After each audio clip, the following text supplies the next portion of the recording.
Hello Brian, লক্ষ্মীর ভাণ্ডার নিয়ে সুখবর নিয়ে আসলাম। এবার লক্ষ্মীর ভাণ্ডারের টাকা খুব তাড়াতাড়ি ঢুকবে আপনার অ্যাকাউন্টে। শুধু লক্ষ্মীর ভাণ্ডার না, কৃষক বন্ধু, বার্ধক্য ভাতার টাকাও তাড়াতাড়ি আপনারা পেয়ে যাবেন। অনেক সময় টাকা ঢুকতে 1 মাস বা 2 মাস দেরি হয়ে যায়। মাসে মাসে টাকা ঢুকে না অ্যাকাউন্টে, এবার মাসে মাসে টাকা ঢুকে যাবে। এই ব্যাপারে কি বলেছে আমি সম্পূর্ণ আলোচনা করব, আপনারা শেষ পর্যন্ত দেখবেন। দেখার আগে যারা নতুন আছেন চ্যানেলটাকে সাবস্ক্রাইব করে দিবেন, আর যারা ফেসবুক থেকে দেখবেন অবশ্যই পেজটাকে ফলো করবেন। কি বলেছে দেখুন, রাজ্যের অন্যতম জনকল্যাণমুখী প্রকল্প হচ্ছে লক্ষ্মীর ভাণ্ডার। 2024-25 অর্থবর্ষের বাজেটে লক্ষ্মীর ভাণ্ডারের বরাদ্দ বাড়ানো হয়েছে।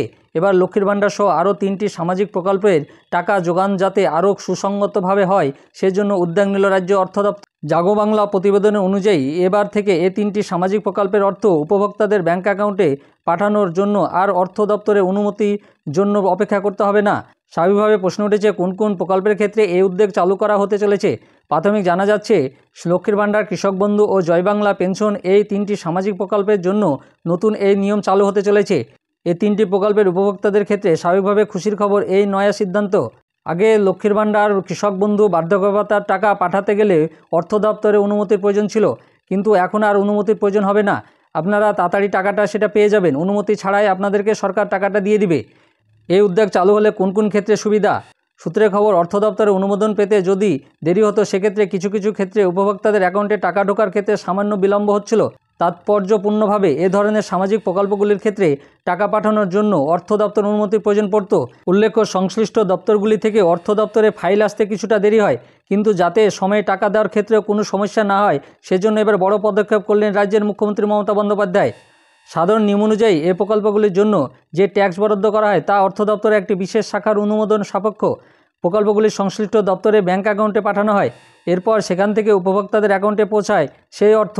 এবার থেকে গ্রুপটি এর অনুমোদন ছাড়াই সংশ্লিষ্ট দপ্তরে ব্যাংকের অ্যাকাউন্টে ঢুকে যাবে। এরপর যারা ওই প্রকল্পগুলির গ্রাহক থাকে সেই টাকা পাবেন। সম্প্রতি অর্থ সচিব এই সংক্রান্ত একটি নির্দেশ জারি করেছেন। প্রসঙ্গত, রাজ্যে চালু করা অন্যতম জনপ্রিয় প্রকল্প হলো লক্ষ্মীর ভাণ্ডার। চলতি বছরের বাজেটে লক্ষ্মীর ভাণ্ডারের উপভোক্তাদের জন্য ছিল বড় চমক। জেনারেল এই প্রকল্পে পেতেন 500 টাকা, এবার থেকে তারা পাবেন 1000 টাকা এবং SC ST মহিলারা পাবেন 1200 টাকা। স্বাভাবিকভাবে এই মুখ্যমন্ত্রী মমতা বন্দ্যোপাধ্যায়ের এই ঘোষণার পর খুশি লক্ষ্মীর ভাণ্ডার উপভোক্তা। আগে লক্ষ্মীর ভাণ্ডার, কৃষক বন্ধু বা বার্ধক্য ভাতার টাকা পাঠালে অর্থ দপ্তর অনুমোদনের প্রয়োজন পড়ত, কিন্তু এখন আর প্রয়োজন পড়বে না। লক্ষ্মীর ভাণ্ডার, কৃষক বন্ধু, বার্ধক্য ভাতার টাকা সময়ে আপনার অ্যাকাউন্টে ঢুকে যাবে।